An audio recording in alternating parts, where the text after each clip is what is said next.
नमस्कार, news night में आप सभी का स्वागत है। मैं हूं आपके साथ आरेंद्र। प्रधानमंत्री नरेंद्र मोदी ने आज देश के युवाओं से संवाद किया तो विकसित भारत में युवाओं के योगदान पर विस्तार से चर्चा की। पीएम मोदी ने युवाओं को क्या दिया है मंत्र, करेंगे इस खबर पर विस्तार से चर्चा। दिखाएंगे खबर कि दिल्ली में बांग्लादेशियों के फर्जी वोट बनाने के मामले में आम आदमी पार्टी लगातार कैसे घेरती जा रही है। होगी बात दिल्ली के झुग्गी झोपड़ी के लोगों के नाम पर हो रही सियासत की भी। करेंगे बात कल से शुरू होने वाले आस्था के महाकुंभ की तैयारियों की भी। इसके अलावा भी दिखाएंगे देश दुनिया की हर जरूरी और महत्वपूर्ण खबर। शुरुआत हेडलाइंस के साथ। विकसित भारत यात्रा के लिए प्रधानमंत्री ने युवा शक्ति को दिखाई राह। विकसित भारत यंग लीडर्स डायलॉग में भारतीय युवाओं की क्षमता को सराहा। कहा, आर्थिक, सामरिक, सामाजिक और सांस्कृतिक रूप से सशक्त होगा विकसित भारत।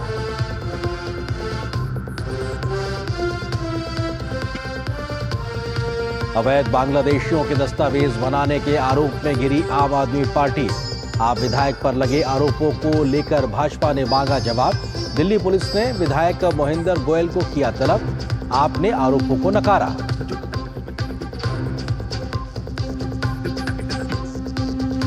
महाराष्ट्र भाजपा अधिवेशन में केंद्रीय गृह मंत्री अमित शाह का संबोधन। कहा, शरद पवार और उद्धव को जनता ने दे दिया जवाब। धोखा और विश्वासघात की राजनीति करने वालों को घर बिठाया। दिल्ली विजय से होगी 2025 की शुरुआत। आस्था और मानवता के सबसे बड़े संगम महाकुंभ का सोमवार से शुभारंभ। पवित्र स्नान के लिए प्रयागराज में उमड़ेगी दुनिया। श्रद्धालुओं की सुविधा से लेकर सुरक्षा तक बेजोड़ इंतजाम। सीएम योगी ने बताया सनातन के गौरव का पर्व।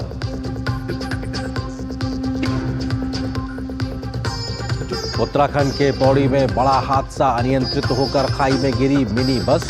5 यात्रियों की मौके पर ही मौत, जबकि कई अन्य लोग घायल। 25 यात्रियों को राज्य के ही श्रीनगर ले जा रही थी बस।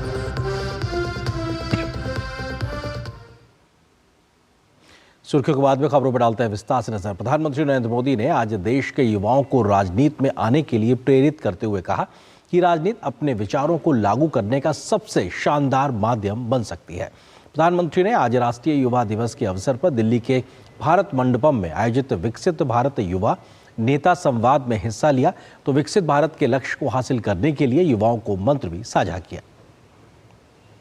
हमारे हर फैसले की कसौटी एक ही होगी। हर फैसले की कसौटी क्या? जब हमारी नीति की भावना एक ही होगी क्या? तो दुनिया की कोई भी शक्ति हमें विकसित होने से नहीं रोक पाएगी। हर देश के इतिहास में एक समय आता है जब वो क्वांटम जंप ले सकता है। भारत के लिए ये मौका अभी है। युवाओं के सामर्थ्य से देश को विकसित बनाने का आह्वान प्रधानमंत्री नरेंद्र मोदी ने भारत युवा नेता संवाद कार्यक्रम में किया। उन्होंने कहा कि 2047 में जब भारत विकसित हो जाएगा तो इसका सबसे ज्यादा फायदा आज के युवाओं को होगा। उन्होंने कहा कि किसी भी देश को आगे बढ़ने के लिए बड़े लक्ष्य तय करने ही होते हैं। किसी भी देश को आगे बढ़ने के लिए बड़े लक्ष्य तय करने ही होते हैं। जो ये सोच करके बैठे रहते हैं, अरे छोड़ो यार, होता रहता है, अरे चलो भाई ऐसे ही चलता रहेगा, अरे क्या जरूरत है यार, लोग कोई भूखे थोड़े मरते हैं, चलता है ना, चलने दो, अरे कुछ बदलने की क्या जरूरत है, काहे को सर खपाते हो यार। जो लोग इस भावना में दिखते हैं ना, वो चलते फिरते हैं लेकिन मरी हुई लाश से ज्यादा कुछ नहीं होते हैं। पीएम मोदी ने कहा कि वो दिन दूर नहीं जब भारत तीसरी सबसे बड़ी अर्थव्यवस्था बन जाएगा। उन्होंने कहा कि देश जल्द ही 5 ट्रिलियन इकोनॉमी को छू लेगा और 10 ट्रिलियन के पड़ाव को भी पार कर जाएगा। पीएम ने युवाओं को कंफर्ट जोन से बाहर निकलने की भी नसीहत दी। हमें एक जरूरी बात याद रखनी है, हमें कंफर्ट जोन की आदत से बचना है। यह स्थिति बड़ी खतरनाक होती है।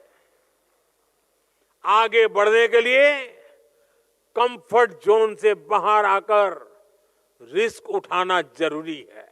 यही जीवन मंत्र आपको सफलता की नई ऊंचाई पर ले जाएगा। प्रधानमंत्री नरेंद्र मोदी ने एक खिलाड़ी के संस्मरण का जिक्र करते हुए युवाओं को पीएम का मतलब परम मित्र बताया। कुछ महीने पहले मैं अपने निवास पर कुछ युवा खिलाड़ियों से मिला था और मैं उनसे गप्पे सप्पे कर रहा था, बातें कर रहा था। तो एक खिलाड़ी ने खड़े होकर के कहा कि मोदी जी, दुनिया के लिए आप भले प्रधानमंत्री होंगे, पीएम होंगे, लेकिन हमारे लिए तो पीएम का मतलब है परम मित्र।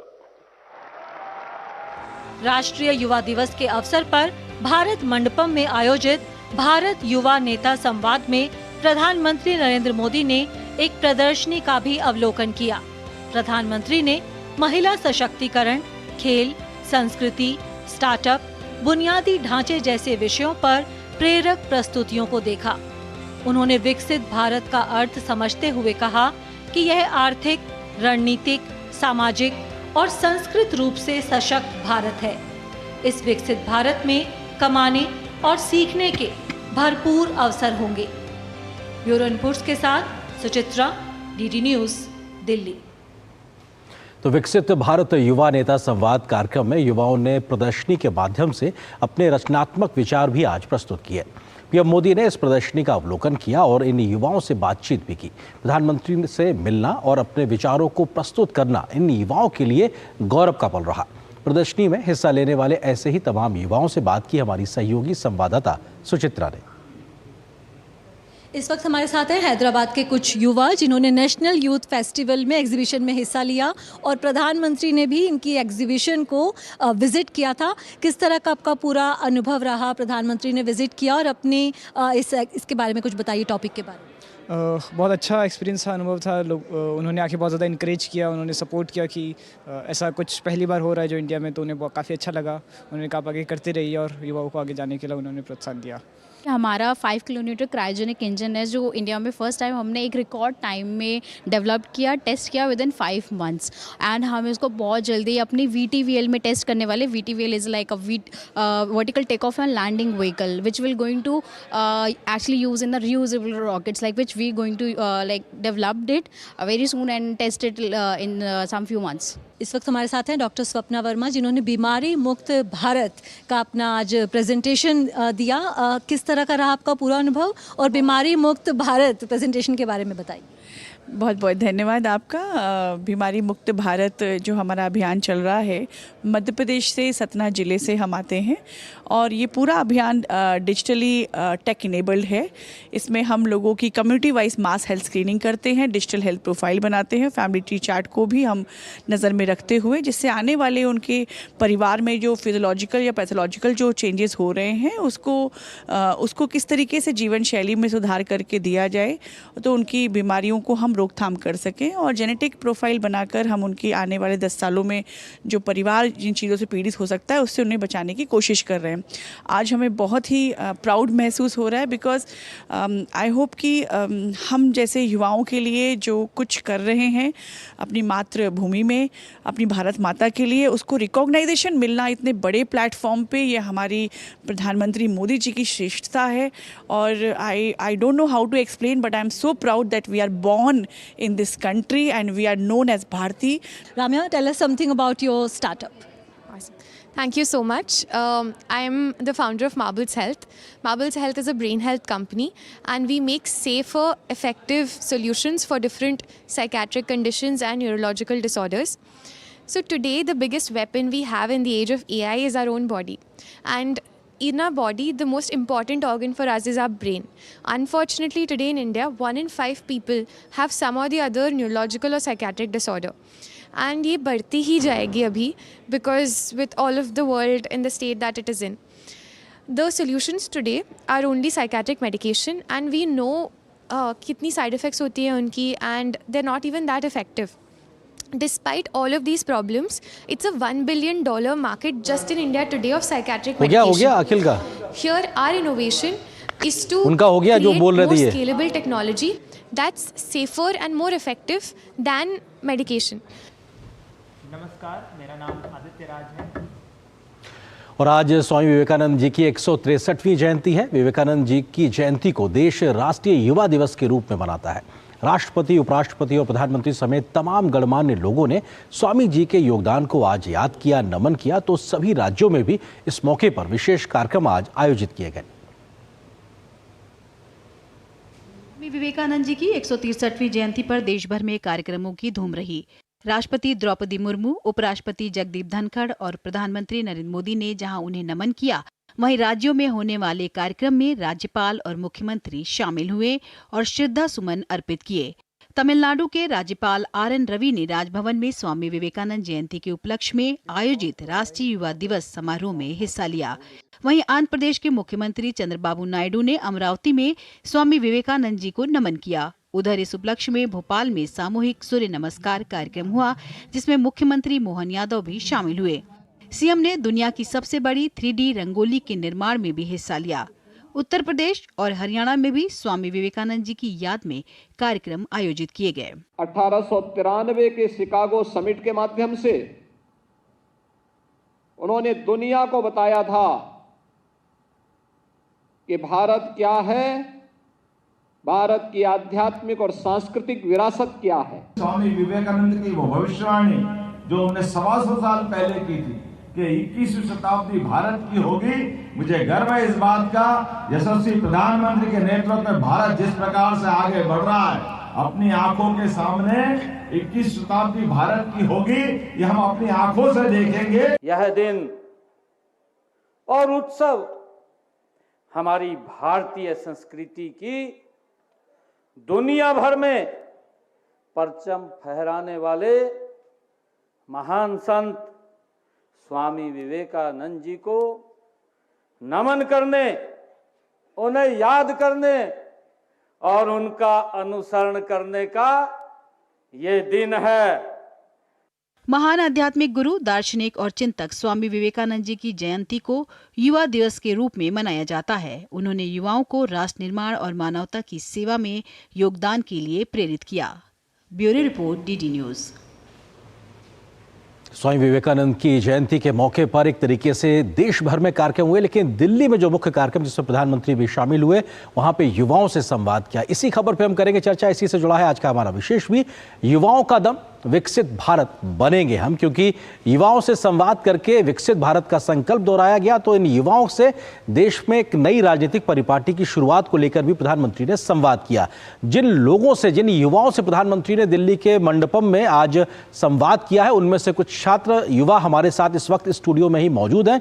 उनका परिचय आपसे कराते हैं और उनसे समझने की कोशिश करेंगे कि आखिर क्या कुछ संवाद हुआ है आज प्रधानमंत्री का इन तमाम युवाओं के साथ। मेरे साथ स्टूडियो में मौजूद हैं आदित्य राज, जो कि बिहार से ताल्लुक रखते हैं, युवा नेता के तौर पे आज उनकी मौजूदगी थी। इसके अलावा प्रिशा तमिलनाडु से ताल्लुक रखती है, वो भी आज मौजूद थी प्रधानमंत्री के साथ इस संवाद के कार्यक्रम में। अखिल मेनन है जो कि महाराष्ट्र से आते हैं, वो भी प्रधानमंत्री के इस कार्यक्रम में उनसे संवाद करने का उनको मौका मिला। इसके अलावा झारखंड की शिवांगी भी हमारे साथ मौजूद है स्टूडियो में, उनको भी मौका मिला। आप चारों का बहुत स्वागत है।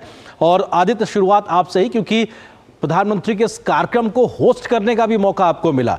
वो अनुभव, और प्रधानमंत्री ने लगभग 6 घंटे बिताए, बहुत कुछ बातचीतें हुई हैं, क्या कुछ उसका सार है, जरा संक्षेप में बताइए।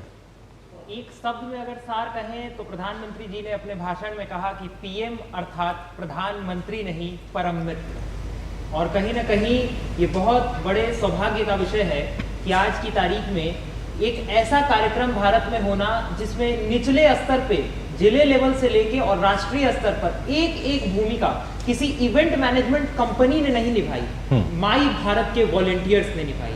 वो चाहे एंकरिंग की भूमिका हो जो हमें प्राप्त हुआ एक पूरे लंबे चौड़े कंपटीशन के बाद, या फिर अलग अलग ट्रैक्स में आए हुए हमारे विकसित भारत क्विज चैलेंज, उसके बाद ऐसे कंपटीशन के थ्रू थीम्स में आए हुए लोगों की प्रतियोगिता हो या फिर ट्रेडिशनल ट्रैक हो, किसी भी प्रकार से अगर आप देखिए तो इतना वाइब्रेंट प्रोग्राम डिजाइन करना और उसके बाद भी उसमें ये विजन रखना कि हमें आने वाले वक्त में विकसित भारत एट 2047 के लक्ष्य के साथ 1 लाख यंग लीडर्स निकालने हैं जिनका कोई पॉलिटिकल बैकग्राउंड नहीं है, तो कहीं ना कहीं ये नए भारत का एक नया सूर्य है जो अपने संक्रांति की ओर बढ़ रहा है, बढ़ता हुआ दिखाई पड़ रहा है। बहुत बेहतरीन से आपने अपनी बात को रखा, इसीलिए शायद युवा नेता संवाद इसीलिए कहा जा रहा है कि आप लोग बहुत बेहतरीन से अपनी बात भी आगे रखते हैं। प्रशा हमारे साथ में, प्रशा तमिलनाडु से आती है। प्रशा, इस मंच तक पहुंचना कितना बड़ा एक अचीवमेंट था और आज प्रधानमंत्री के साथ इतना लंबा वक्त बिताना, उनसे इंटरेक्शन करना, कई बातें सुनना और कई बातें बताना, कैसा आपका एक्सपीरियंस था? क्या आपके लिए एक लर्निंग प्रोसेस के तौर पे था? तो meeting the prime minister was a big dream for all of us. तो तब मैंने देखा, I was out of words and I believe it was the same for all of us, and it was a goosebumps moment for all of us. And this program that was happening today is a brainchild of our Pradhan Mantri ji. So I was really lucky to be there today. बिल्कुल lucky थे वो लोग जो लगभग 3000 की संख्या में जो आज प्रधानमंत्री के साथ में दिल्ली के मंडपों में मौजूद थे। अखिल भी हमारे साथ मौजूद है। अखिल, आपका अपना अनुभव कैसा रहा और यहाँ तक पहुँचने का पूरा प्रोसेस कैसा था और आज प्रधानमंत्री से जो संवाद हुआ उसमें आपको क्या बड़ी बातें नजर आती हैं? अखिल। ओके, तो मेरा जो पूरा प्रोसेस का स्टार्टिंग था, तो सबसे पहले हमने एक ऑनलाइन क्विज दिया था जहाँ पे हम लोग ये इवेंट रिलेटेड कि विकसित भारत क्या है, उसका क्या मोटिव है, उसके रिगार्डिंग एक क्विज हुआ। उसके बाद हम लोग को ऑप्शन दिया गया कि 10 टॉपिक्स में से कोई एक थीम पर हम हमारा ऐसे लिखे। तो इस ऐसे में मैंने लिखा कि अभी हमारे देश का क्या स्थिति है, उसको हम कैसे बेहतर बना सकते हैं, और उसके बारे में लिख के ऑनलाइन वो ऐसे सबमिट किया। ऐसे सबमिट करने के कुछ हफ्तों बाद एक रिज़ल्ट आया बोलकर कि हमें अभी ऑफलाइन हमारा जो ऐसे में सॉल्यूशंस था उसको प्रेजेंट करना है। तो वो जब हमने प्रेजेंट किया, वहाँ पे हमारे एक छोटा सा इंटरव्यू भी हुआ जहाँ पे हमें पूछा गया कि आप पीएम को अगर आपको मिलने का चांस मिलता है तो आप क्या पूछोगे। तो मैंने तभी पूछा मैंने उनको ये बताया कि हम ऐसे कोई लोग नहीं है जो उनको कुछ बता सकते हैं। तो मैंने उनको ये बताया था कि हम उनको इनफैक्ट ये पूछ सकते हैं कि हम as the youth of the nation ऐसा क्या कर सकते हैं ताकि हम भी जो हमारे देश का प्रोग्रेस है उसमें कंट्रीब्यूट कर पाए।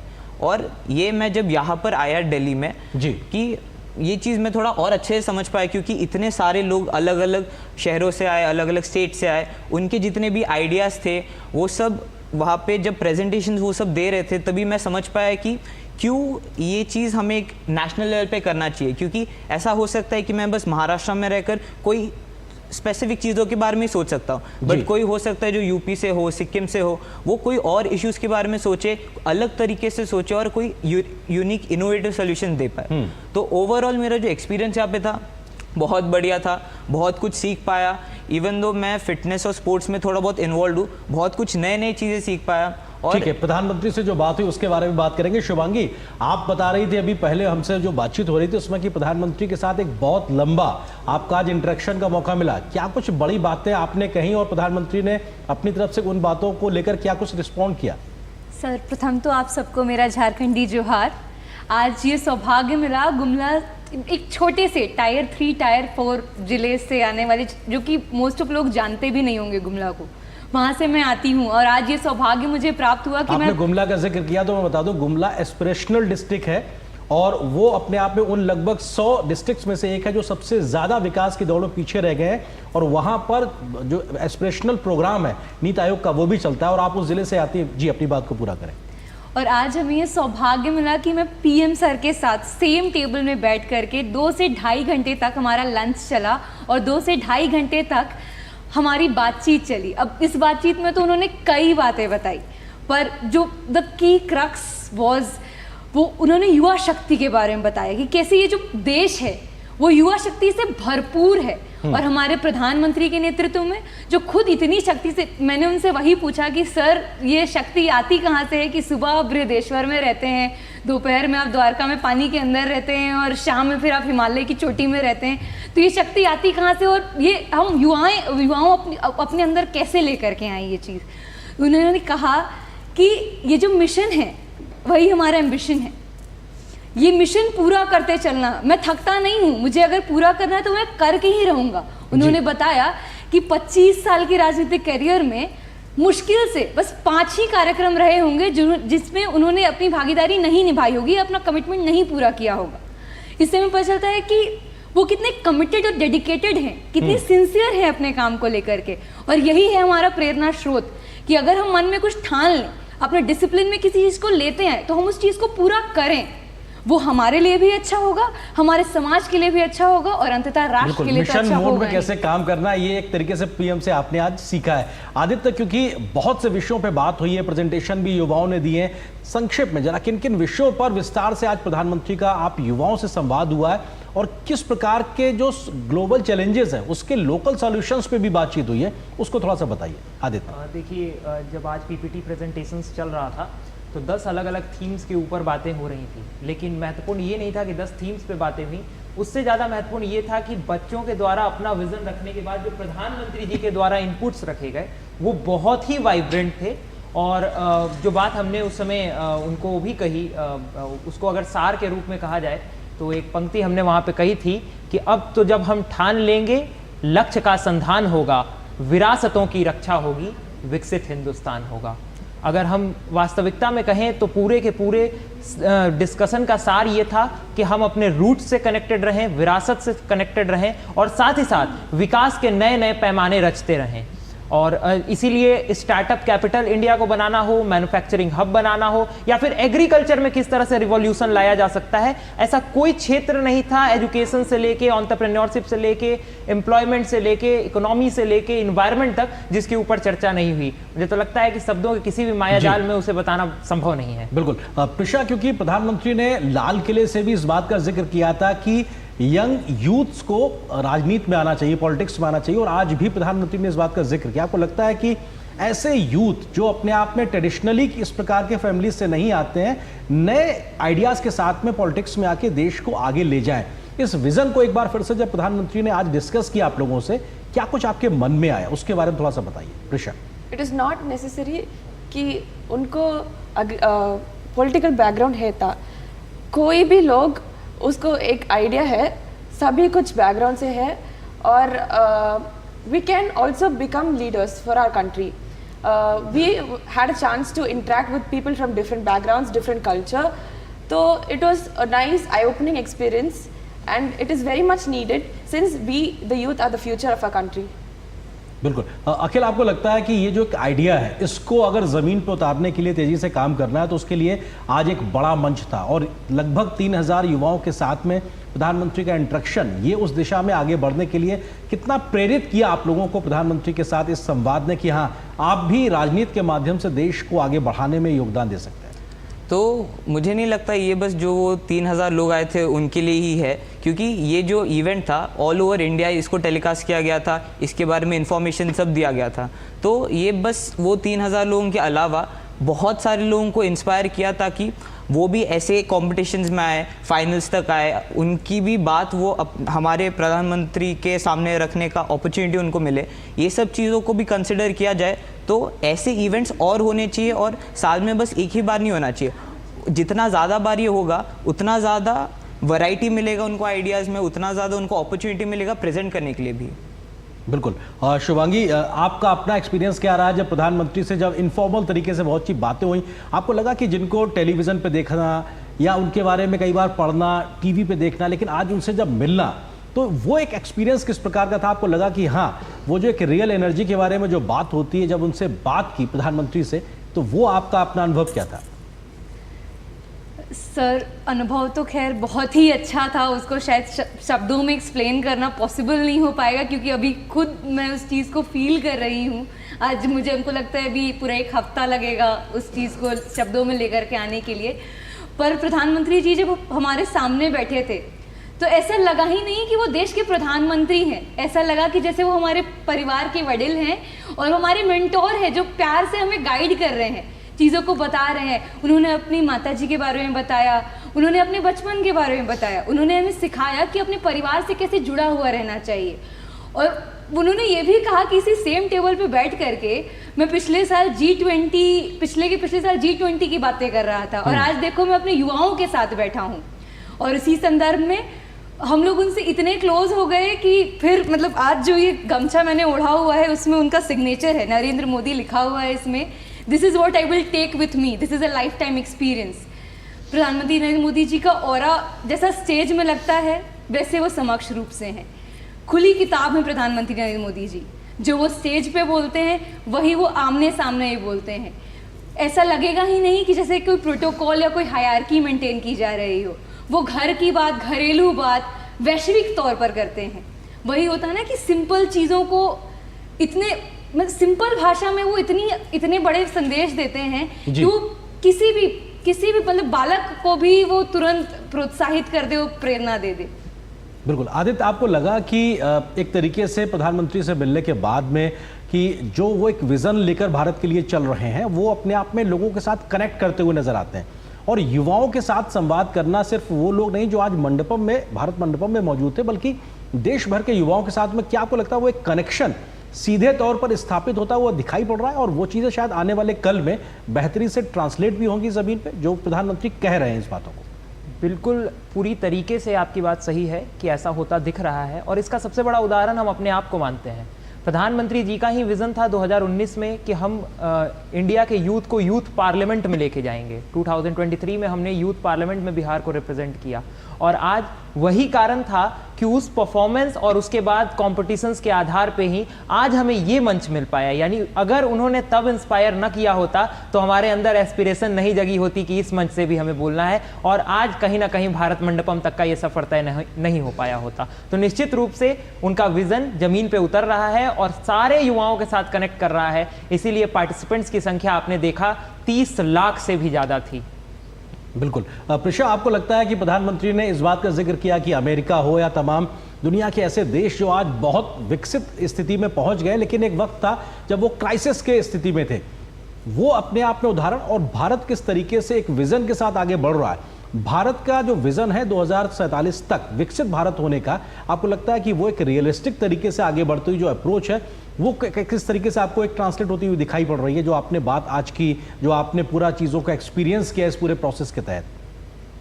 जी सर, उन्होंने कहा कि हम लोग हैं भारत का फ्यूचर, तो we all presented in 10 different topics, and sir told like we'll take this and he'll consider this and implement it further to make policies, and already there are many existing policies which are really enhancing and improving, तो हमें like we'll follow this and we'll get a better future.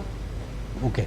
अखिल, क्योंकि बहुत से global issues के local solutions को लेकर चर्चा हुई, बातचीत हुई, औपचारिक और अनौपचारिक बातचीत के दरमियान आपको लगा कि जिस प्रकार की समस्याएं देश आज इसके सामने चुनौती के तौर पे मौजूद है, उसका सलूशन आज युवा दे सकता है, क्योंकि स्वामी विवेकानंद भी जयंती है और सीधे तौर पे वो युवाओं को अपना एक तरीके से मानते थे ब्रांड एम्बेसडर, वो कल का भविष्य है। उस तरीके से आपको लगता है कि ये पूरा आयोजन, इस पूरे आयोजन के केंद्र में प्रधानमंत्री मोदी का होना, उनकी सोच और विजन, उसका भविष्य आप किस तरीके से देखते हैं? तो आज जब मैं उनके स्पीच के यहाँ पे था, आई थिंक मैं पहली बार कभी ऐसे कोई स्पीच में था, तो एक चीज़ जो मुझे समझ में आया था कि जो इतने इंस्पायरिंग और विजनरी है वो, क्योंकि इवन डिस्पाइट उनका जो एज है वो अभी भी हम जैसा सोचते वैसा सोचने देखते हैं। ऐसा वो नहीं सोचते कि दुनिया ऐसी ही है कि ऐसे चीज़ें बदली नहीं जा सकती। तो इसके कारण जो एक भरोसा हमारे अंदर भी आता है कि अगर हमारे प्रधानमंत्री ऐसे सोच सकते तो हम क्यों नहीं वैसे सोच सकते, या फिर उससे ज़्यादा क्यों नहीं सोच सकते। तो ये एक चीज़ जो मैंने आज नोटिस किया, बहुत अच्छा लगा मुझे। बिल्कुल, अपने आप में ये एक बहुत बेहतरीन अनुभव आप सभी के लिए रहा हो, और उम्मीद करते हैं कि आप सबको जो एक यहाँ पे मंच मिला है उसके आधार पे आपको देश की तरक्की के लिए आगे बढ़ते हुए नजर आएंगे। बहुत बहुत शुक्रिया आप चारों का हमारे साथ जुड़ने के लिए, और आप चारों को भविष्य के लिए अपनी बहुत सी शुभकामनाएं हम सभी की ओर से। फिलहाल यहाँ पर एक छोटे से ब्रेक के लिए रुकेंगे, बहुत जल्द हाजिर होते हैं कुछ और बड़ी महत्वपूर्ण खबरों से आपको रूबरू कराएंगे। अज सारे मोहल्ले हाजी खुशियों दी तुम्बी बाजी, हर स्वाद दिले चटकारे नचदे ने सारे बाजी, लोड़ी दी बधाइयां अज मिलके जश्न मनावांगे, लोड़ी दियां लख लख बधाइयां, हो असली मसाले सच सच MDH। जब धरती चीर कर निकलता है लोहे का पत्थर और मिलता है मोंगिया के जोश से, फिर तपता है, पिघलता है और बनता है फौलाद। अब होता है सरिया सारी खूबियों के साथ। मोंगिया स्टील, मजबूत देश का मजबूत सरिया।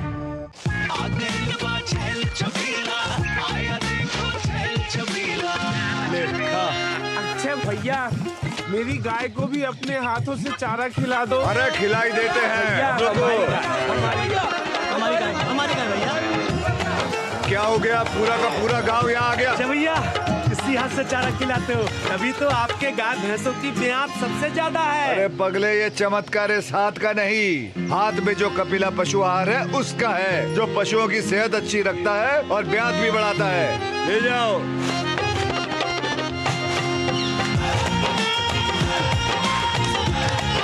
कपिला, देश का नंबर 1 पशु आहार। डिजिटल बैंकिंग का है जमाना, टाइम है बचाना। डिजिटल बैंकिंग है आसान, करो चाहे कोई भुगतान, एनी टाइम एनीवेयर, सेफ है, फास्ट है, हर पेमेंट उंगलियों पे सेट है। लेन देन के हैं ऑप्शंस कई, IMPS, NEFT, UPI भी। 24 घंटे करते ये काम, पेमेंट आसान और रहे आराम। RBI कहता है जानकार बनिए, सतर्क रहिए।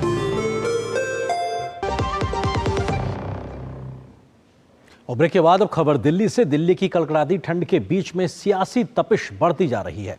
झुग्गी झोपड़ी वालों को सुविधाओं के नाम पर आज जमकर राजनीतिक बयानबाजी देखने को मिली है। बीजेपी और आम आदमी पार्टी के एक दूसरे पर आरोप लगाया तो कांग्रेस ने भी केजरीवाल को जमकर घेरा है। सियासी शब्दबाणों के बीच में वायदों की झड़ी भी लगना शुरू हो चुकी है और सभी दल जनता को अपने अपने पक्ष में करने की पुरजोर तरीके से कोशिश कर रहे हैं। भीषण सर्दी के बीच देश की राजधानी का राजनीतिक पारा बढ़ता ही जा रहा है। भाजपा, आम आदमी पार्टी और कांग्रेस तीनों ने चुनाव प्रचार में पूरा दमखम लगा दिया है। भाजपा ने रविवार को भी आम आदमी पार्टी की सरकार से सवालों का सिलसिला जारी रखा। भाजपा ने आरोप लगाया कि आप सरकार ने अपने वादे नहीं निभाए हैं।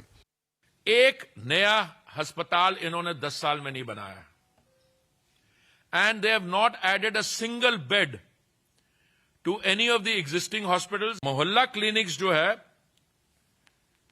This I think in my view is a testament to the failure of their health policy. वहीं आम आदमी पार्टी ने दिल्ली की झुग्गियों का मुद्दा उठाकर भाजपा को घेरने का प्रयास किया।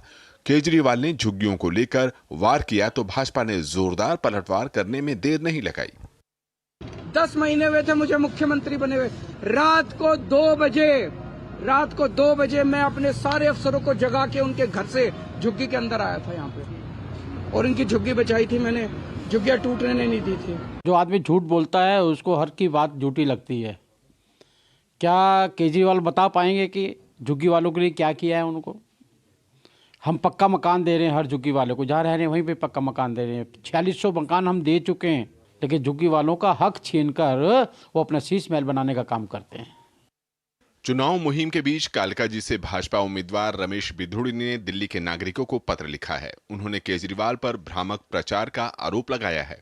उन्होंने स्पष्ट किया कि पार्टी ने उन्हें संसद और विधानसभा में बार बार अवसर दिया है, लेकिन वे सीएम पद की किसी रेस में नहीं हैं। शनिवार को केजरीवाल ने रमेश बिधूड़ी को भाजपा की तरफ से सीएम का चेहरा बनाए जाने की संभावना जताई थी। उधर मुख्यमंत्री आतिशी रविवार को चंदे की मांग के साथ सामने आई हैं। उन्होंने चुनाव लड़ने के लिए क्राउड फंडिंग का आह्वान किया है। जो 40 लाख रुपए मुझे चाहिए अपनी विधानसभा क्षेत्र में चुनाव लड़ने के लिए, मेरी आज दिल्ली के लोगों से, देश भर के लोगों से अपील है कि वो सामने आए और इस क्राउड फंडिंग कैंपेन में मुझे सपोर्ट करें। इस बीच कांग्रेस भी चुनावी मैदान में डटी दिखाई देती है। पार्टी ने रविवार को दिल्ली के लिए एक और गारंटी की घोषणा की। कांग्रेस ने ऐलान किया कि दिल्ली के शिक्षित युवाओं को 1 वर्ष के लिए 8,500 रुपए प्रति माह का प्रशिक्षण भत्ता दिया जाएगा। कांग्रेस ने केंद्र के साथ टकराव को लेकर आप सरकार पर कटाक्ष भी किया। टकराव की स्थिति पैदा हो गई है। दिल्ली में सरकार पहले शीला जी की थी और केंद्र सरकार भाजपा की थी। कोई झगड़ा नहीं होता था, सारे काम आराम से होते थे। लेकिन इस प्रकार की राजनीति को निर्मित किया गया है जो मैं समझता हूँ दिल्ली के हित में नहीं है। दिल्ली में 5 फरवरी को मतदान होना है, इसलिए सभी दल अपने प्रचार अभियान को धार देने में लगे हैं। आम आदमी पार्टी जहां सत्ता विरोधी लहर से बचने की तरकीबें खोज रही है, वहीं भाजपा को विश्वास है कि इस बार वो केजरीवाल एंड कंपनी को पटखनी दे देगी। Bureau report, DD news. और दिल्ली में अवैध बांग्लादेशियों को बसाने और उनके फर्जी दस्तावेज बनवाने के नाम पर आम आदमी पार्टी घिरती जा रही है। जहां बीजेपी द्वारा इस मुद्दे पर अरविंद केजरीवाल और आप को लगातार घेर रही है, तो पुलिस ने भी इस पूरे मामले पर कार्रवाई शुरू कर दी और आम आदमी पार्टी के विधायक को पूछताछ के लिए बुलाया है, जिसका नाम इस पूरे फर्जीवाड़े में सामने आ रहा है। चुनाव से पहले दिल्ली में यह मुद्दा सियासी रूप से लगातार सुर्खियों में बना हुआ है। दिल्ली के चुनावी दंगल में मतदाता सूची से जुड़े मुद्दे की गूंज भी लगातार जारी है। भाजपा का आरोप है कि आम आदमी पार्टी सरकार में अवैध बांग्लादेशियों को न सिर्फ बसाया गया, बल्कि उनके दस्तावेज भी बनाए गए। वैसे इस मुद्दे को लेकर दिल्ली पुलिस भी एक्शन में है। पुलिस ने आप विधायक मोहिंदर को फर्जी आधार कार्ड दस्तावेज मामले में फिर पूछताछ के लिए बुलाया है।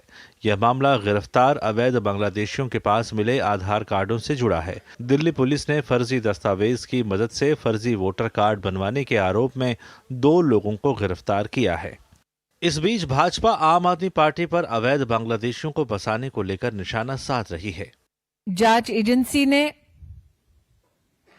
आम आदमी पार्टी के विधायक और उनके कार्यालय में जिस स्टाफ मेंबर ने फर्जी आधार कार्ड और अंततः वोटर कार्ड बनाने में इस साजिश में अपना योगदान दिया, उनसे पूछताछ करने के लिए 2 नोटिसेस जारी किए।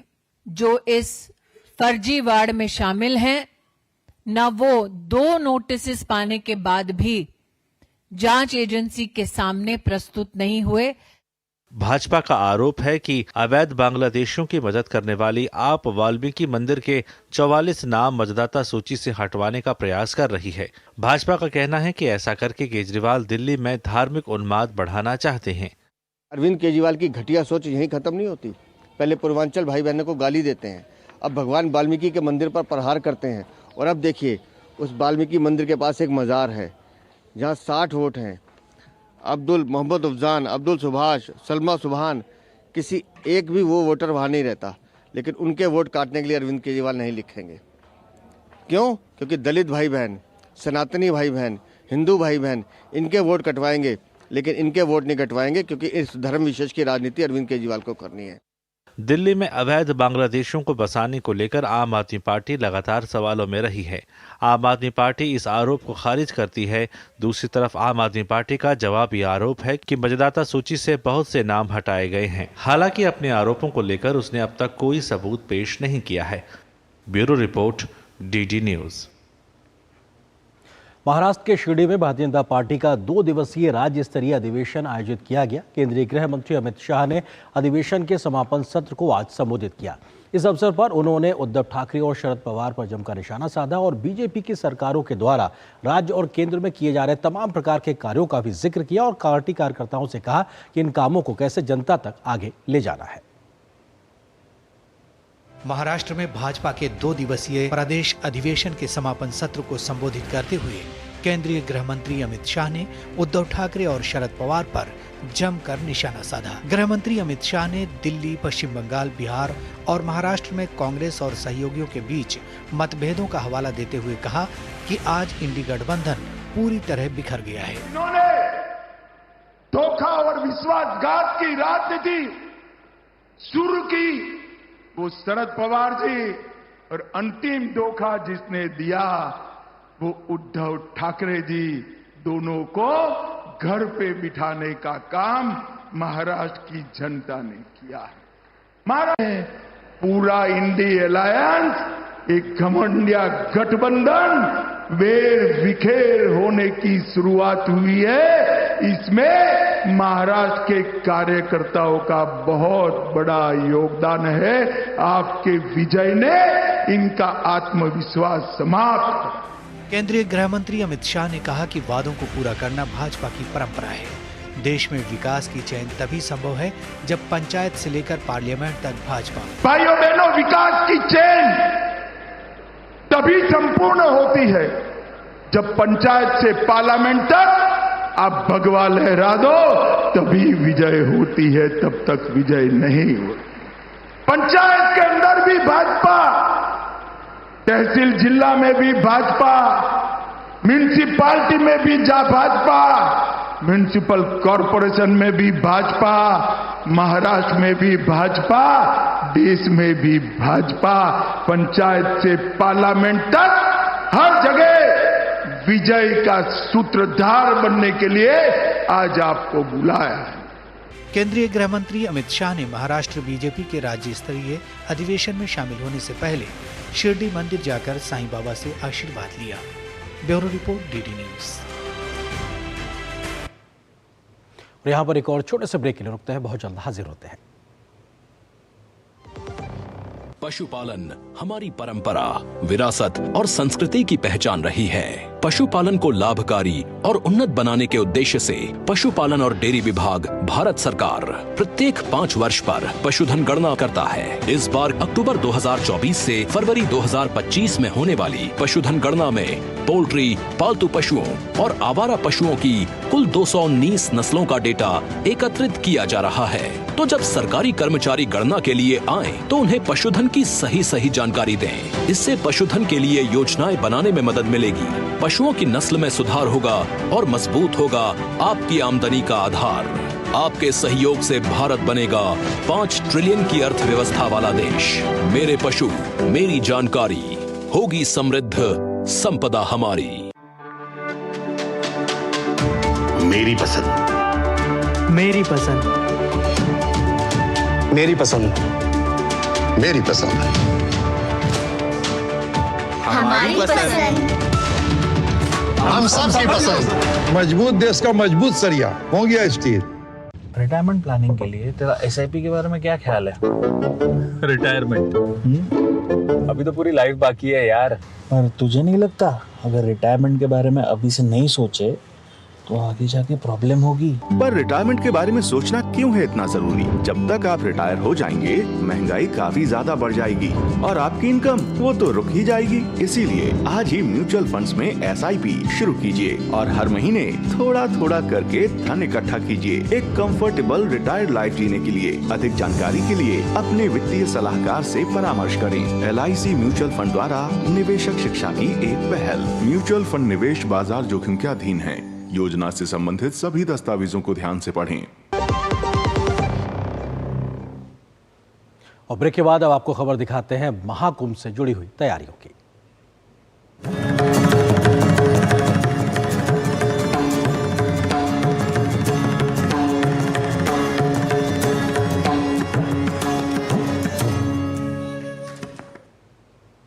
महाकुंभ को लेकर रेल मंत्री अश्विनी वैष्णव ने नई दिल्ली में वरिष्ठ अधिकारियों के साथ समीक्षा बैठक की। उन्होंने विभिन्न भाषाओं में जानकारी देने वाले एक बुकलेट को भी लॉन्च किया। रेल मंत्री ने महाकुंभ को लेकर भारतीय रेल की तैयारियों के बारे में विस्तार से जानकारी भी साझा की। महाकुंभ के लिए पिछले 3 वर्षों से करीब करीब तैयारियां चल रही है रेलवे में। कुल मिला के करीब 5,000 करोड़ रुपए के काम हुए हैं। इसमें स्टेशंस के काम, कई लाइंस की डबलिंग, गंगा जी पे नया पुल, कई जगह प्लेटफॉर्म्स आगे और ज़्यादा बढ़ाए गए, नए स्टेशंस बने, फुट ओवर ब्रिजेस में एक स्टैंडर्ड 12 मीटर का बहुत अच्छी डिज़ाइन बना के नए फुट ओवर ब्रिज बने। कुल मिला के सारी तैयारियों को, एक तो साइट पे वॉर रूम्स हैं जो कि प्रयागराज जंक्शन स्टेशन पे बड़ा एक वॉर रूम है। कुछ दिनों पहले गया था मैं उसको देखने के लिए भी। और वैसा ही एक रेलवे बोर्ड के अंदर आज एक वॉर रूम नया, ये वॉर रूम 24/7 महाकुंभ के पूरे पीरियड के दौरान चलेगा। और जैसा आप जानते हैं कि 13,000 स्पेशल ट्रेन इस बार चलाई जा रही है। 12 भाषाओं में एक बुकलेट लॉन्च की गई जिसमें सारी बेसिक व्यवस्था है और जो अनाउंसमेंट्स हैं वो भी सारे के सारे 12 भारतीय भाषाओं में होंगे। प्रयागराज में आयोजित महाकुंभ हर मामले में अनोखा और अद्भुत होने जा रहा है। 13 जनवरी से 26 फरवरी तक पूरे 45 दिन तक चलने वाला आस्था का ये महाकुंभ मानवता का अमूल्य धरोहर है जो तीर्थयात्रियों, कल्पवासियों और स्नानार्थियों का अनूठा संगम भी है। 144 वर्षों के बाद प्रयागराज में आयोजित महाकुंभ हर मामले में अनोखा और निराला होने जा रहा है।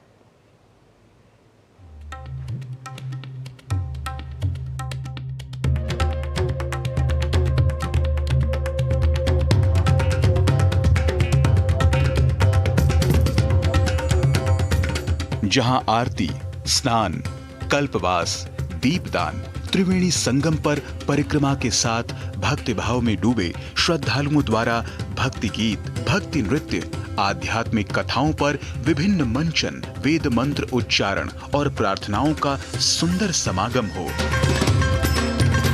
जहां एक नदी, एक तट और सैकड़ों घाट पर मोक्ष और मुक्ति की चाह में करोड़ों सनातनी त्रिवेणी की संगम में आस्था की डुबकी लगाते हैं, जो सिर्फ श्रद्धालु और संतों के लिए ही नहीं बल्कि देवताओं के लिए भी पवित्र है। वह है महाकुंभ, जो न केवल सनातन की महानता को दर्शाता है बल्कि उसे दिव्यता और भव्यता भी प्रदान करता है।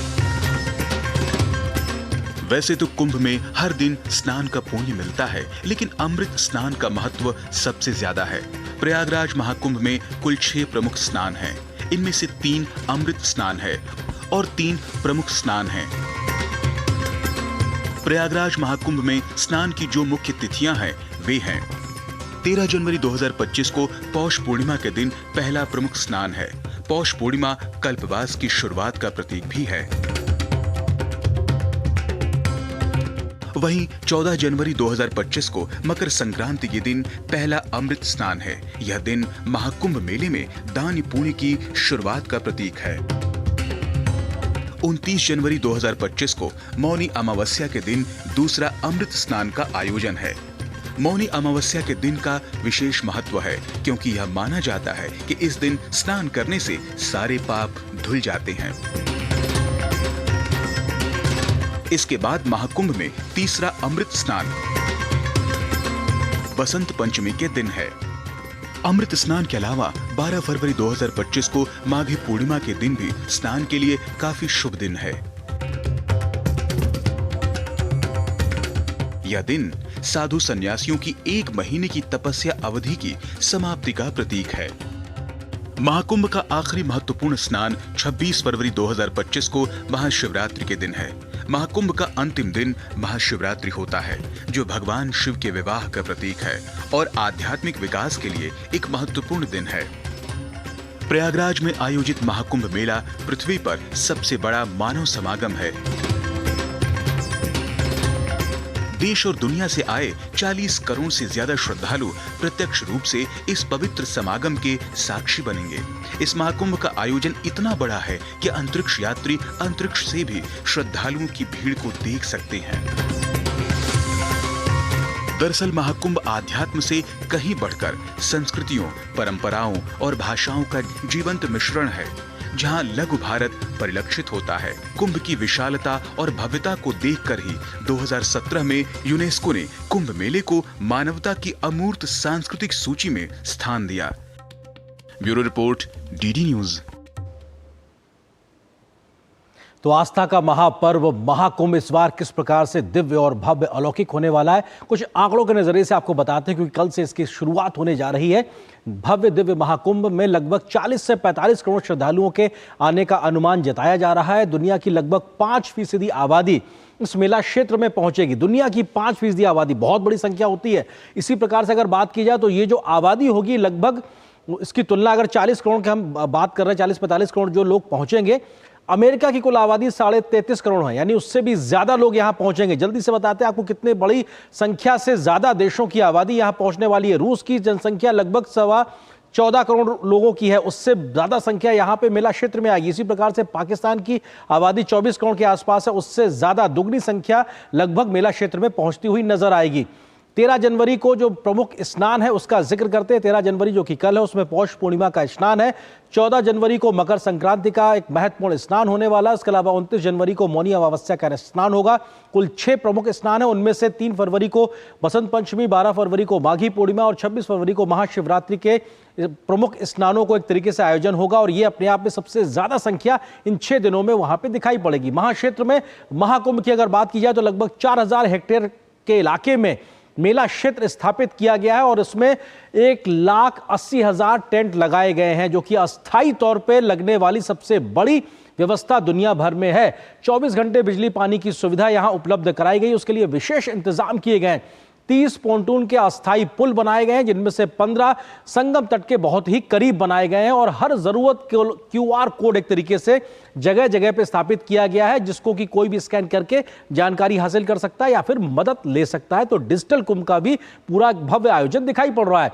महाक्षेत्र में महाकुंभ में 11 भाषाओं में जानकारियों को साझा किया गया है। 800 बहुभाषा साइन बोर्ड्स जो होते हैं वो अलग अलग मेला क्षेत्र में लगाए गए हैं, जिससे किसी भी व्यक्ति को, किसी भी श्रद्धालु को किसी प्रकार की असुविधा ना होने पाए। महाकुंभ में महास्वच्छता को लेकर भी व्यवस्थाएं की गई हैं। 1.5 लाख शौचालयों का वहां पे इंतजाम किया गया है। प्रति लाख आबादी के लिहाज से अगर बात की जाए तो लगभग 2666 शौचालय प्रति लाख आबादी के आधार पर बनते हुए दिखाई पड़ेंगे। कई देशों में इतने पब्लिक टॉयलेट्स पर लाख आबादी पे नहीं, जितने कि इस मेला क्षेत्र में लगाए जाएंगे। 20,000 कूड़ेदान की व्यवस्था की गई, जिनको अलग अलग क्षेत्रों में लगाया गया है। 1000 पर्यावरण कार्यकर्ता मौजूद रहेंगे, जो कि वहां पे जल प्रहरी के तौर पे काम करेंगे और स्वच्छता को लेकर भी लगातार वो काम करेंगे। महाकुंभ का महाबजट की अगर बात की जाए तो ये लगभग 7,535 करोड़ रुपए का बजट है और उसमें यूपी सरकार की ओर से 5,435 करोड़ रुपए खर्च किए जा रहे हैं, तो केंद्र सरकार की ओर से 2,100 करोड़ रुपए की सहायता इस मेला के आयोजन में की जा रही है। और अगर इस बजट के लिहाज से अगर बात की जाए तो ये बहुत ज्यादा है, क्योंकि राम मंदिर का बजट की अगर बात की जाए तो ये लगभग 1,800 करोड़ रुपए के आसपास इसके एक अनुमानित है, उससे कहीं ज्यादा इस कुंभ मेला का है। स्टैच्यू ऑफ यूनिटी की अगर बात की जाए 3,000 करोड़ रुपए उसका पूरा बजट है, उससे भी कहीं ज्यादा इस बार के महाकुंभ का बजट है। संसद भवन 971 करोड़ रुपए में जो नया संसद भवन बना है वो बना है, उससे भी कहीं ज्यादा इस बार के महाकुंभ के पूरा बजट की व्यवस्था की गई है। 2 लाख करोड़ रुपए का राजस्व भी प्राप्त हो सकता है, ये अनुमान जताया जा रहा है। इस पूरी गतिविधि से जो 45 दिनों के लिए होगी, 2 लाख करोड़ रुपए का राजस्व भी हासिल होगा इस पूरी आर्थिक गतिविधि के दरमियान। महाकुंभ में महाआस्था का सैलाब की अगर बात की जाए तो बीते जो कुंभ या अर्ध कुंभ रहे उसमें किस प्रकार से लोग पहुंचते रहे। 2013 में प्रयागराज में 12 करोड़ लोग पहुंचे थे। 2015 में नासिक में हुआ था, 75 लाख लोगों की मौजूदगी वहां पे दिखाई पड़ी थी। 2016 में उज्जैन में 7.5 करोड़ लोग पहुंचे थे महाकुंभ में शामिल होने के लिए। प्रयागराज में 24 करोड़ लोग पहुंचे थे 2019 में जब अर्ध कुंभ हुआ था। 2021 प्रयागराज में 91 लाख लोगों की मौजूदगी थी और 2025 में 40 से 45 करोड़ लोगों के पहुंचने का अनुमान जताया जा रहा है। दुनिया की 5% आबादी के बराबर मेला क्षेत्र में लोग पहुंचेंगे। महाकुंभ में बनेंगे 4 विश्व कीर्तिमान। वो विश्व कीर्तिमान क्या होंगे? 15,000 लोग एक साथ करेंगे साफ सफाई, ये अपने आप में विश्व कीर्तिमान होगा। 1,000 ई रिक्शों की परेड होगी, ये किसी भी ई व्हीकल की सबसे लंबी एक परेड के तौर पे इसको कहा जा रहा है। 10,000 लोग 8 घंटे तक हाथों से छपाई करेंगे और ये भी अपने आप में एक विश्व कीर्तिमान स्थापित होने वाला। और सबसे बड़ा नदी सफाई अभियान भी एक साथ आयोजित किया जाएगा जब वहां पर यह पूरा आयोजन किया जाएगा। महाकुंभ में महासुरक्षा के लिहाज से भी जल्दी से अगर बात की जाए तो एकीकृत कमांड सेंटर बनाया गया है। 24 घंटे निगरानी के लिहाज से ड्रोन की व्यवस्था होगी। इसके अलावा एंट्री ड्रोन सिस्टम भी लगाया गया है किसी भी अवांछित ड्रोन को नष्ट करने को लेकर। और 38,000 पुलिसकर्मियों, इसके अलावा अन्य भी जो ये पुलिसकर्मी, इसके अलावा अन्य भी लोग रहेंगे जिनमें पीएसी, एनडीआरएफ, एसडीआरएफ, सीएपीएफ के जवान भी लगातार तैनात रहेंगे। एआई संचालित 2700 से भी ज्यादा कैमरे लगाए गए हैं। रियल टाइम निगरानी मॉनिटरिंग होती रहेगी। इसके अलावा बहु आपदा प्रतिक्रिया वाहन तैनात होंगे, किसी भी प्रकार की संभावित समस्या को लेकर रिएक्ट कर सके तुरंत, कम समय में हर प्रकार के जो इक्विपमेंट्स हैं वो एक ही जगह वाहन में मौजूद हो, ऐसे वाहनों को तैनात किया गया। 700 सुरक्षा नावें लगातार जल प्रहरियों के साथ मौजूद रहेंगी। 35 मीटर ऊंचे 4 आर्टिकुलेटिंग वाटर टावर्स, यानी कि आग से सुरक्षा के लिए ऐसे 4 अलग बड़े बड़े टावर्स बनाए गए हैं। अंडर वाटर ड्रोन की भी व्यवस्था की गई है जो कि पानी में 100 मीटर नीचे तक जाकर बिल्कुल बेहतरी से साफ तस्वीर दिखा सकता है। किसी भी पानी के अंदर से संभावित खतरे की निगरानी की व्यवस्था भी 24 घंटे रहेगी। 56 साइबर एक्सपर्ट्स की टीम तैनात की गई है और हर थाने चौकी पर भी साइबर एक्सपर्ट हेल्प डेस्क भी वहां पे मौजूद रहेगी। महाकुंभ में महाकनेक्टिविटी के लिहाज से अगर बात की जाए तो 13,000 ट्रेनों से ज्यादा ट्रेनें यहां इस बार संचालित होंगी। इन 45 दिनों के दरमियान 25 शहरों से फ्लाइट सीधे तौर पे कनेक्ट प्रयागराज से होगी और ये 250 उड़ानें लगभग होंगी जो इन 45 दिनों में लगातार लोगों को लाएंगी और लेकर जाएंगी। 9 रेलवे स्टेशन एक तरीके से प्रयागराज में मौजूद है। 48 प्लेटफॉर्म्स की मौजूदगी वहां पे है। 7,000 यूपी रोडवेज की बसेस चलेंगी। इसके अलावा 350 शटल बसेस भी शहर के अंदर चलेंगी, यात्रियों को एक स्थान से दूसरे स्थान पर ले जाने के लिए। 2 दर्जन से अधिक यूनिवर्सिटी संस्थान करेंगे अध्ययन। यह भी अपने आप में अध्ययन का विषय बन गया है दुनिया के लिए। इतना बड़ा समागम, महाकुंभ, लोगों का मौजूदगी। इसमें Harvard, Stanford, London school of economics, Kyoto university जैसे तमाम प्रमुख संस्थान, वैश्विक संस्थान भी हैं जो इस पूरे 45 दिन के महाकुंभ का अध्ययन करेंगे। इसमें भारतीय संस्थान भी है। उन संस्थानों का जिक्र करते हैं, इसमें एम्स है, आईआईएम अहमदाबाद है, आईआईएम बेंगलोर है और आईआईटी कानपुर जैसे संस्थान जो कि देश के जाने माने प्रतिष्ठित संस्थान है, वो भी अध्ययन करेंगे। इसके अलावा किस बात का अध्ययन करेंगे? वो आर्थिक प्रभाव, भीड़ प्रबंधन, सामाजिक सांस्कृतिक विषयों पर, इन तमाम विषयों पर एक तरीके से प्रबंधन, इन सब चीजों पर वो अध्ययन करेंगे कि आखिर कैसे इतना बड़ा आयोजन किया जा रहा है। तो ये अपने आप में बेहद महत्वपूर्ण है आयोजन होने जा रहा है, जिसको लेकर देश ही नहीं दुनिया भर की नजर लगी हुई है और अपने आप में आस्था के सैलाब के तौर पर इस पूरे महाकुंभ की कल से शुरुआत होने जा रही। फिलहाल यहां पर एक और छोटे से ब्रेक के लिए रुकते हैं। अज सारे मोहल्ले हाजी खुशियों दी तुम्बी बाजी हर स्वाद दिले चटकारे नचते ने सारे बाजी लोड़ी दी बधाइयां अज मिलके जश्न मनावांगे लोड़ी दियां लख लख बधाइयां हो असली मसाले सच सच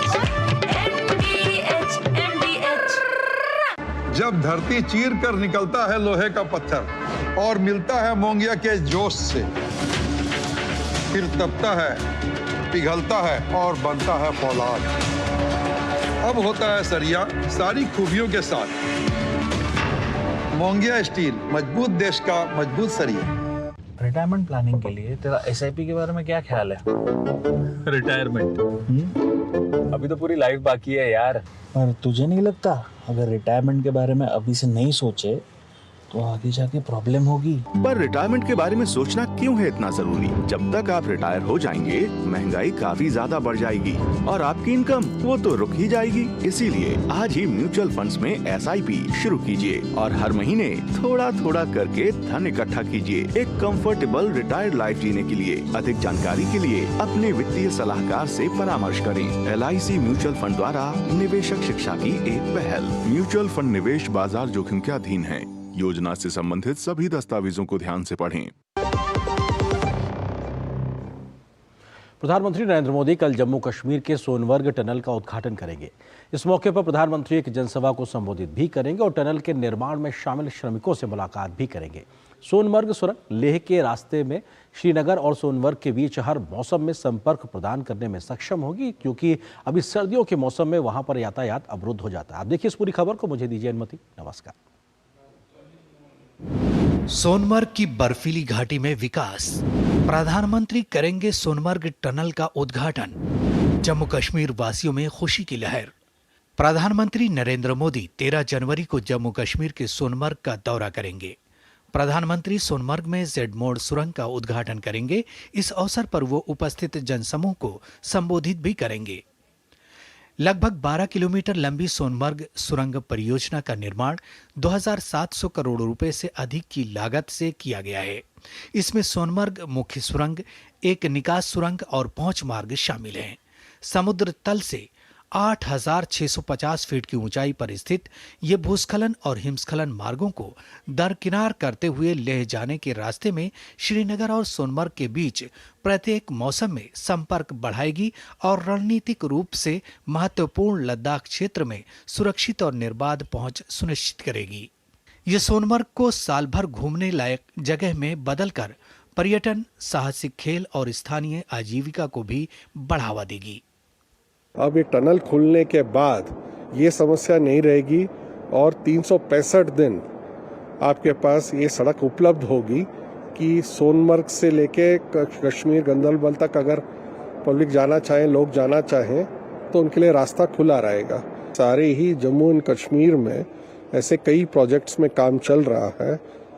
प्रधानमंत्री टनल के निर्माण में शामिल श्रमिकों से भी मुलाकात करेंगे। ठिठुरती ठंड में प्रधानमंत्री के कश्मीर दौरे और सोनमर्ग टनल के उद्घाटन को लेकर स्थानीय लोगों में जबरदस्त उत्साह है। नवंबर में यहाँ पे बंद होता था, सीजन ऑफ होता था, उसके बाद जाके हमें यहाँ पे मार्च अप्रैल में वापस आना पड़ता था, यानी कि 6 महीने यहाँ पे बंद रहता था। उसकी वजह से यहाँ के जो बिजनेस ओनर्स है उनको बहुत ज़्यादा नुकसान उठाना पड़ता था। हम मोदी जी का भी धन्यवाद करते हैं, जैसे कि इन लोगों ने यहाँ पे कश्मीर में भी वैसे बहुत डेवलपमेंट हो रही है और अभी यहाँ पे हमारे सोनमर्ग में भी बहुत ज़्यादा डेवलपमेंट हो रही है। जो सोनमर्ग ने ये विंटर में बंद रहते थे, अब जब टनल खुल जाए कल से बहुत भीड़ रहेंगी यहाँ। सोनमर्ग टनल एक बड़े प्रोजेक्ट का हिस्सा है जिसमें सोजिला टनल भी शामिल है। सोजिला टनल 2028 तक पूरी होने की उम्मीद है। दोनों टनल चालू होने के बाद श्रीनगर घाटी और लद्दाख के बीच NH1 पर निर्बाध कनेक्टिविटी सुनिश्चित होगी। बढ़ी हुई कनेक्टिविटी से रक्षा रसद बढ़ेगी। जम्मू और कश्मीर और लद्दाख में आर्थिक विकास और सामाजिक सांस्कृतिक एकीकरण को बढ़ावा मिलेगा। इसकी शुरुआत के बाद यहाँ एक तो टूरिज्म का सेक्टर बनेगा और दूसरी तरफ जम्मू और कश्मीर में ऐसे कई सारे प्रोजेक्ट्स पे फिलहाल काम चल रहा है। कैमरा पर्सन ललित के साथ निशांत राय, DD न्यूज, गांधरबल।